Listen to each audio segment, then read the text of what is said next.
রাত্রে কয়টা গ্রুপ বের হয়েছে, গ্রুপ সংখ্যা এবং গ্রুপের সদস্য সংখ্যা কতজনকে দাওয়াত দেওয়া হয়েছে এবং কয়জন সহযোগী হয়েছে, ওইখানে মুসলমান অমুসলমান কয়জন।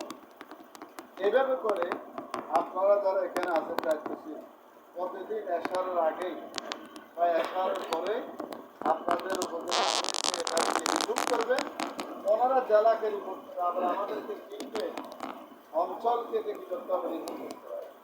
তাহলেই যেমন আপনারা দেখেছেন একটু জেলায় আমাদের কেন্দ্রীয় সেক্রেটারি জেনারেল অঞ্চল টিম পরিচালক, অঞ্চলের পরিচালক শাহজাহান ভাই নিজেই দাওয়াতি গ্রুপের প্রধান হয়ে কাজ করতেছেন। আমরা হয়তো ফেসবুকে পেয়েছেন, ঠিক কিনা?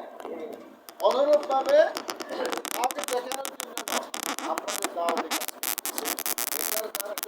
প্রসারের জন্য মাঝে মধ্যে পোস্টে দেবেন, দাওয়াতি পোস্ট সেটা বলা এটা অপরাধ না। দাওয়াতি পোস্ট দেওয়ার কারণে অন্যরা থেকে আমাদের প্রতি কি হবে, উদ্বুদ্ধ হবে।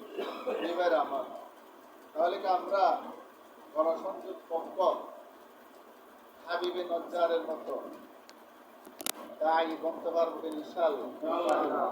সাহাবায়ে-কেরাম কিরকম দাঁড়িয়ে ছিলেন, তাদের প্রশংসা করে আল্লাহ রাব্বুল বলেছেন নাহার ওয়া তাআব্বুদুন বিল লায়াল, দিনের বেলা দাওয়াতের